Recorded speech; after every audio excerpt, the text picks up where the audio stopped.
Alors que la plupart des gens attendent encore un grand effondrement, celui-ci est déjà en cours. Et la partie effrayante, pratiquement personne ne s'en est rendu compte jusqu'à présent. Les banques, les gouvernements et les marchés émettent des signes clairs d'instabilité. Les experts mettent en garde. Votre retraite est en danger. Dans cette vidéo, vous allez comprendre ce qui se passe.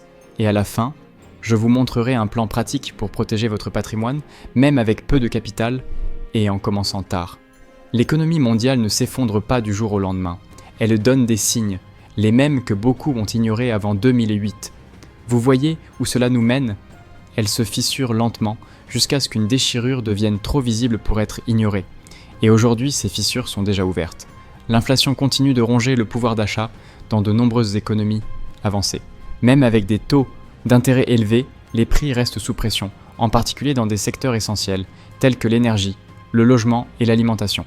Dans la zone euro, le coût de la vie a augmenté de plus de 25% depuis 2020, et peu de personnes ont réussi à suivre cela avec des augmentations salariales. Votre argent achète moins chaque mois, vous l'avez remarqué ? Comparez votre achat de supermarché d'il y a 3 ans. En même temps, la dette publique mondiale atteint des niveaux historiques. Rien qu'en 2024, la dette combinée des pays du G7 a dépassé 120% du PIB. Les banques centrales, qui semblaient auparavant avoir le contrôle, impriment désormais de l'argent pour rembourser des dettes passées. Et lorsque le remède consiste à imprimer davantage de monnaie, le patient, l'économie réelle, tombe encore plus malade.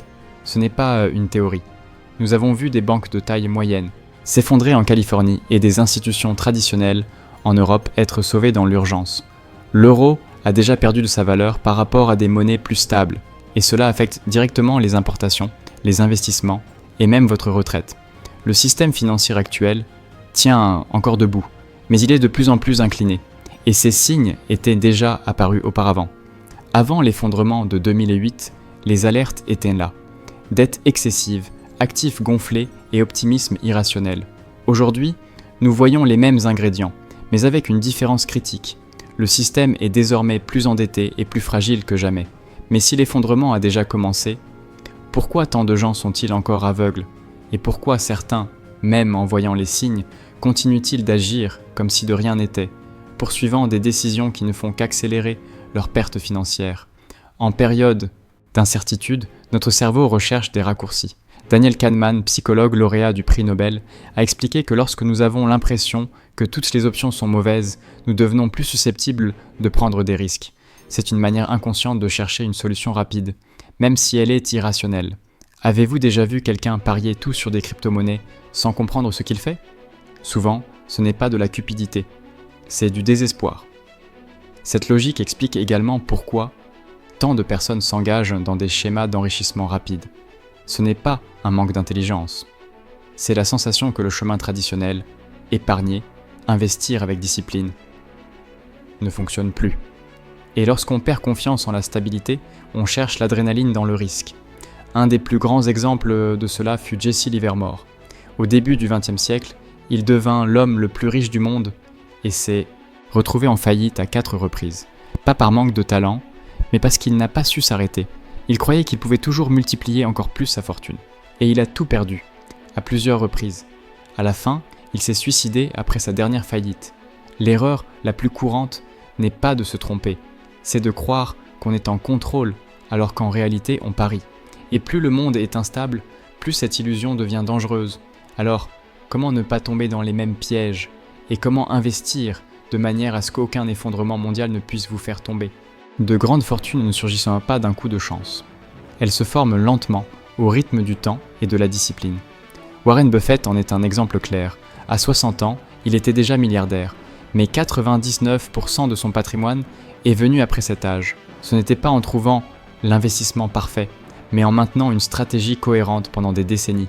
Alors que beaucoup courent après le prochain actif à la mode, Buffett se concentre sur quelque chose que peu de gens apprécient, la patience.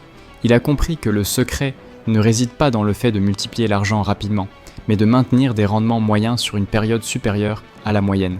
Cela semble trop simple pour fonctionner, c'est ça le secret. Ce qui fonctionne ne semble pas séduisant, et c'est pourquoi presque personne ne le fait. Imaginez investir 500 € par mois dans un fonds indiciel global qui rapporte en Moyenne, 7% par an.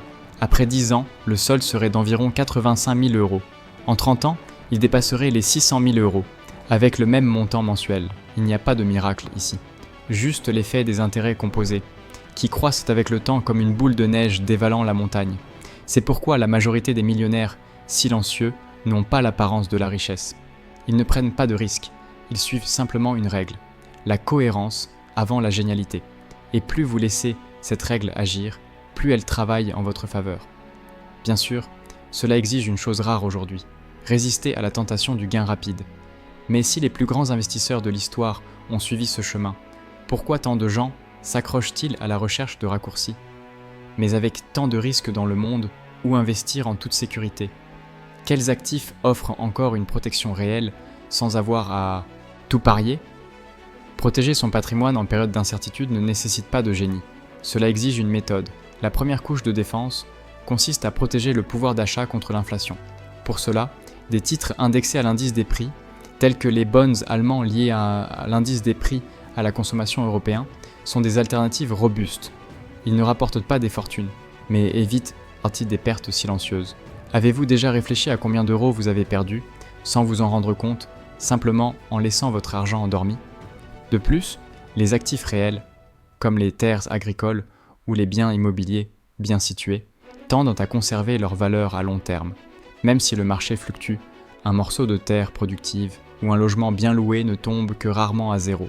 Ce sont des ancrages réels dans une mer de volatilité. La réserve d'urgence doit également être repensée. Il ne s'agit pas seulement de garder de l'argent à la banque, il s'agit d'accessibilité et de sécurité. Maintenir de 6 à 12 mois de dépenses sur des comptes de haute liquidité, comme des fonds monétaires avec protection bancaire, évite que vous n'ayez à vendre des actifs en baisse pendant une crise. Cela semble basique? Oui, et cela fonctionne. Lorsqu'il s'agit d'or et d'argent, le débat revient au centre. Ces métaux ont traversé des empires, des guerres et des effondrements. Ils sont considérés comme des refuges sûrs depuis des siècles. Mais il est important de comprendre qu'ils ne génèrent pas de revenus. Ils ne paient pas de dividendes. Ce sont des boucliers, pas des moteurs. Ils servent à préserver, non à croître. Préféreriez-vous perdre 30% de votre pouvoir d'achat en raison du temps et de l'inflation?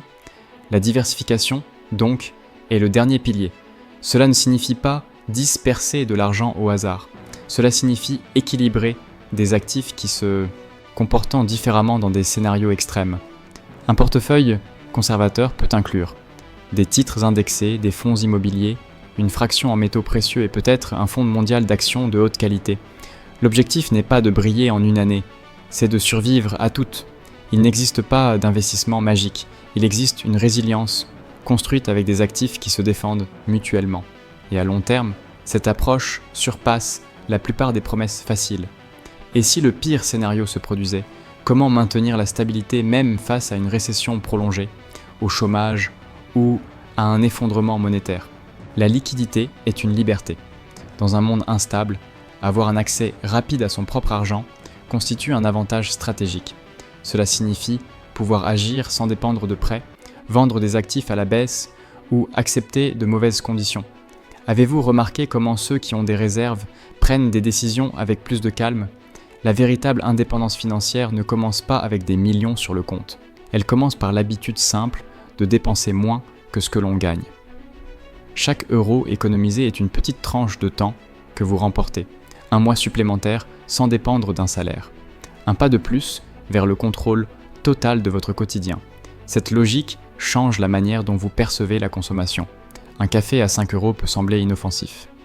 Mais si ce montant est économisé chaque jour et investi avec un rendement moyen de 7% par an, en 40 ans, il se transforme en plus de 400 000 €. Il ne s'agit pas d'abandonner le café. Il s'agit de comprendre le coût invisible des choix répétés. Warren Buffett avait l'habitude de dire qu'il refusait les coupes de cheveux coûteuses, car, dans son esprit, cela reviendrait à des milliers d'euros dans le futur. Il voyait chaque dépense comme un capital qui pourrait croître avec le temps. Exagération? Peut-être, mais c'est précisément ce type de mentalité qui soutient des fortunes durables. La liquidité n'est pas seulement une commodité, c'est une marge de manœuvre. C'est avoir des choix quand le monde se resserre. Et en cas de crise réelle, ceux qui ont des options ne paniquent pas. Ils décident, Maintenant, peut-être vous demandez-vous, est-il encore temps pour moi? Et si je suis déjà proche de la retraite, que puis-je encore faire? La réponse courte est oui, cela vaut encore la peine, surtout si vous avez 60 ans ou plus. Car l'objectif principal, à ce stade de la vie, n'est pas de doubler son patrimoine en quelques années. Il s'agit d'éviter des pertes qui compromettraient votre tranquillité d'esprit. Avez-vous déjà vu quelqu'un perdre la moitié de sa retraite en suivant un conseil brûlant? Cela ne doit pas vous arriver. Même s'il ne vous reste que 10 ou 15 ans de vie active, utiliser ce temps avec stratégie est beaucoup plus efficace que de prendre des risques inutiles. Une décennie de cohérence est préférable à un pari à haut risque qui pourrait ne pas fonctionner. Pour ceux qui commencent tard, le meilleur choix est de maintenir un portefeuille simple, résilient et axé sur la protection. Comme par exemple 50% en titres indexés sur l'inflation, 30% en fonds immobiliers conservateurs et 20% répartis entre or physique et un fonds d'action mondiale de haute qualité. Pas de crypto-monnaies douteuses ou d'actions spéculatives. Vous n'avez pas besoin de miracles, vous avez besoin de prévisibilité. Le secret réside dans l'acceptation que croître lentement, en toute sécurité, est bien meilleur que d'essayer de rattraper le temps perdu avec précipitation. Peu importe quand vous commencez, mais ce qui compte, c'est comment vous protégez ce que vous avez déjà. De nombreuses promesses de multiplication rapide sont faites pour ceux qui ont peur, mais la peur n'est pas une stratégie. La stabilité, oui. Et cela commence par des décisions simples et intentionnelles. Aujourd'hui, vous avez constaté que l'effondrement a déjà commencé, mais vous avez aussi vu qu'il est possible de se protéger avec des stratégies solides. Évitez les raccourcis, priorisez la liquidité, la cohérence et la protection. Si cette vidéo vous a aidé à mieux comprendre le contexte économique mondial, aimez la vidéo et abonnez-vous à la chaîne. Cela aide l'algorithme à proposer davantage cette vidéo. Et pour une vision encore plus complète de la crise que nous traversons, regardez cette vidéo qui apparaît à votre écran. Nous nous voyons là-bas.